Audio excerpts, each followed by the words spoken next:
నూతన గ్రామీణ ఉపాధి హామీ పథకం విబిజీ రామ్ ముసాయిదాను కేంద్రం విడుదల చేసింది. జూన్ 21 వరకు ప్రజలు, నిపుణుల నుంచి అభిప్రాయాలు సేకరిస్తామని తెలిపింది. జూలై 1 నుంచి నూతన గ్రామీణ ఉపాధి హామీ పథకం అమల్లోకి రానుంది.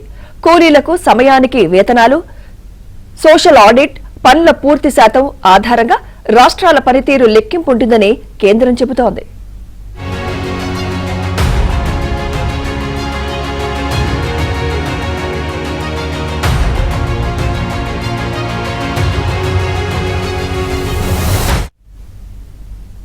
ఇదే అంశంపై మరింత సమాచారం మా ఢిల్లీ బ్యూరో చీఫ్ కృష్ణ అందిస్తారు. కృష్ణ,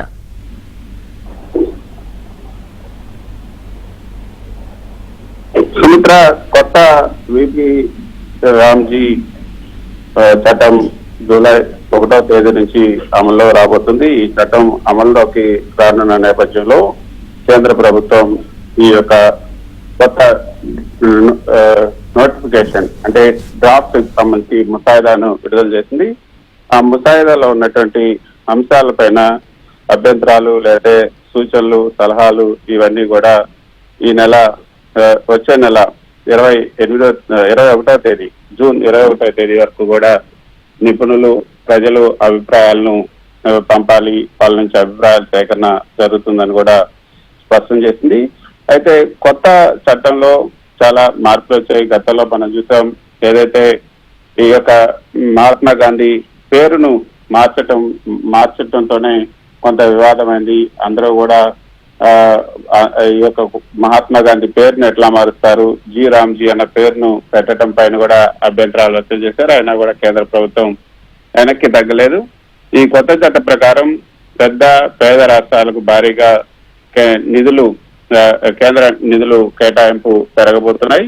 అంతేకాకుండా 16వ ఆర్థిక సంఘం సూత్రాల ప్రకారం జనాభా, తలసరి ఆదాయం ఆధారంగానే ఈ నిధుల పంపిణీ అనేది ఉంటుంది.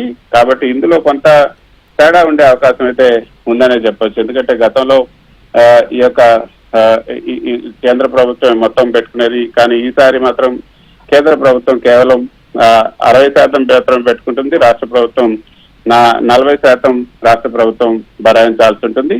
అయితే నిధుల కేటాయింపులో తలసరి ఆదాయం తక్కువగా ఉన్నటువంటి రాష్ట్రాలకు మాత్రం 42.5% అత్యధిక ప్రాధాన్యత ఉండబోతుంది.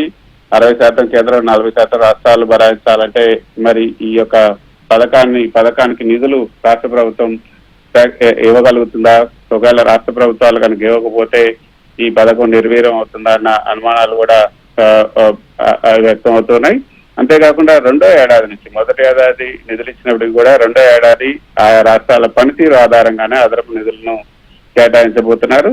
మరోపక్క కూలీలకు సమయానికి వేతనాలు, సోషల్ ఆడిట్, అదేవిధంగా పనుల పూర్తి శాతం ఆధారంగా రాష్ట్రాల పనితీరును కూడా లెక్కింపు వేయబోతున్నారు. సో దీనిపైన మరి రాష్ట్రాలు, అదేవిధంగా ఇతర నిపుణుల నుంచి, ప్రజల నుంచి ఎటువంటి అభిప్రాయాలు వస్తాయన్నది కూడా కేంద్ర ప్రభుత్వం భావిస్తుంది. ఈ నెల జూన్ 21 వరకు కూడా ఈ ముసాయిదా నిబంధనల పైన అభిప్రాయాలను సేకరించాల్సి ఉంది. Right, thank you Krishna.